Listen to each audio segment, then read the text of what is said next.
નમસ્કાર, જય માતાજી. કેમ છો? આજે સિંહ દિવસ છે. સિંહના સંરક્ષણ માટે ગુજરાત સરકાર અને ગીરના આજુબાજુના તમામ લોકો, તમામ માલધારીઓ જે ગીરને બચાવવા માટે મથે છે, જે ગીરના સિંહને બચાવવા માટે મથે છે. પહેલાં તો ગીરના સિંહને જ્યારે સંરક્ષણ થઈ રહ્યું છે ત્યારે આજનો દિવસ આપણા ગુજરાતીઓ માટે એશિયાના સિંહો માત્ર ગીર સિવાય ક્યાંય નથી. એટલે આજે અમે ગીરમાં સિંહ દર્શન કરવા માટે નીકળ્યા છીએ. બાણેજ જવું છે, કનકાઈ જવું છે.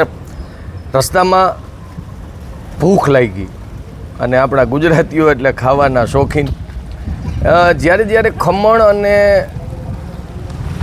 આપણને ખમણ, પાતરા, સમોસા, ખાસ કરી અને ખાંડવી, આ બધું ખાવાનો વિચાર આવે ને એટલે સુરત યાદ આવે. પણ સુરત જેવો ટેસ્ટ જોતો હોય તો જ્યારે તમે રાજકોટથી બાણેજ જવા, કનકાઈ જવા નીકળો તો ઉત્તમમાં ઉત્તમ સ્થળ એટલે દેરડી આવવાનું. દેરડી ગામ પૂરું થાય અને પછી આ યોગેશ્વર સુરતી ખમણ, તમને સુરત જેવો ટેસ્ટ. ખાસ આવો, આ બધું આમની આ બધી જુઓ. અહીંયા નીતિનભાઈ છે અમારા મિત્ર. ખાસ નીતિનભાઈ, કેટલા વર્ષ થયા તમે આ? 6 વર્ષ. 6 વર્ષ અહીંયા જે મહિનો થયો આપણે સુરત 6 વર્ષથી દુકાન ચાલુ છે.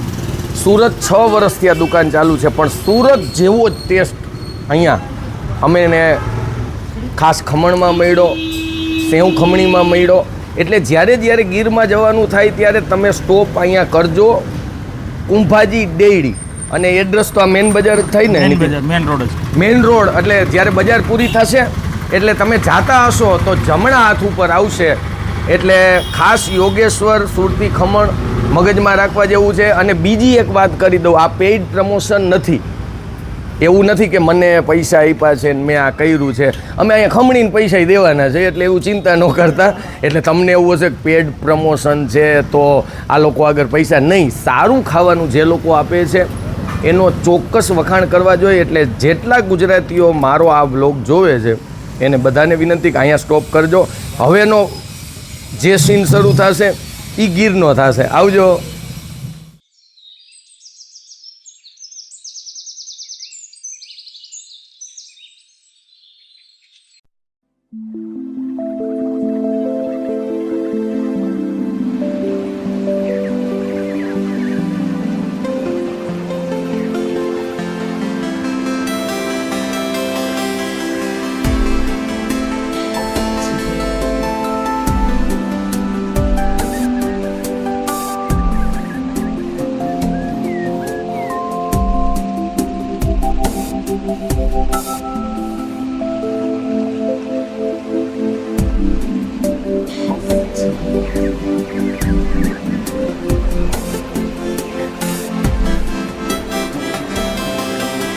નમામિ શમીશાન નિર્વાણ રૂપમ વિભુવ્યાપકમ બ્રહ્મ વેદમ સ્વરૂપમ નિજમ નિર્ગુણમ નિર્વિકલ્પમ નિરીહમ ચિદાકાશ માકાશ વાસમ ભજેહમ.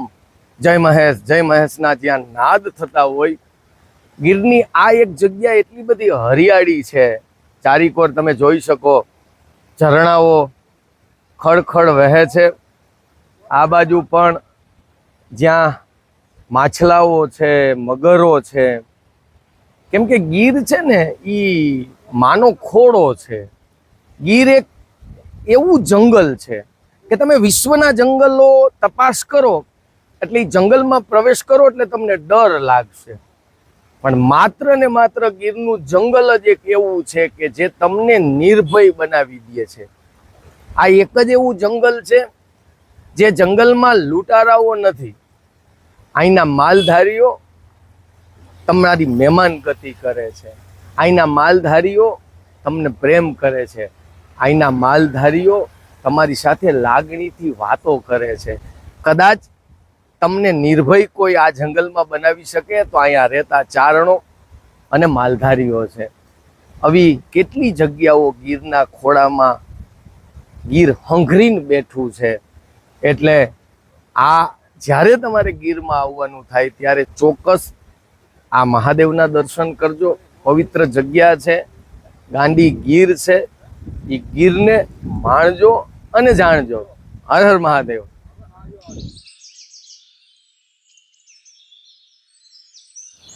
ગીર તો ગીર છે ને.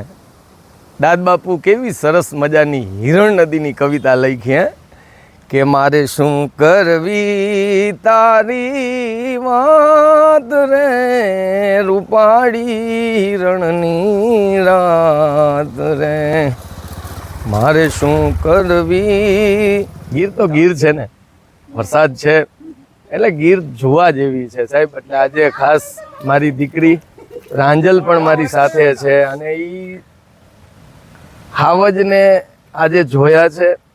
એને જાણવાના તો પ્રયત્નો કરાય નહીં, અઘરું પડે. પણ એક સરસ મજાનું સિંહ વિશેનું સફાકરું બળદેવભાઈ નરેલાનું લગભગ તને આવડે છે, ન બોલતો હોય તો આપણા દર્શક મિત્રોને કયો બીજું શું કે પંજા નાખતો આવ્યો સિંહ ડાલા મથો કાળ જાડ દાઢાડો હાલિયો દેતા ડુંગરા ડણક હાથી મૃગરા ઝુંડ ભાલી આ પૃથ્વીર માથે લાગી આ કતાર કેતા કરે ના બણંગ ભૂહરી લટાડો અતિ ક્રોધ વાળો કોપ કાળો ઢાળે નશા મોટ ઢાળો કરતો હુકાર સાદે ફાળ વિકરાળ કાળ હુંદો જુએ કાળ ચૂકે નહીં એક થાપે સાંધીનો શિકાર. હા સહી તો સિંહ છે ને સાહેબ.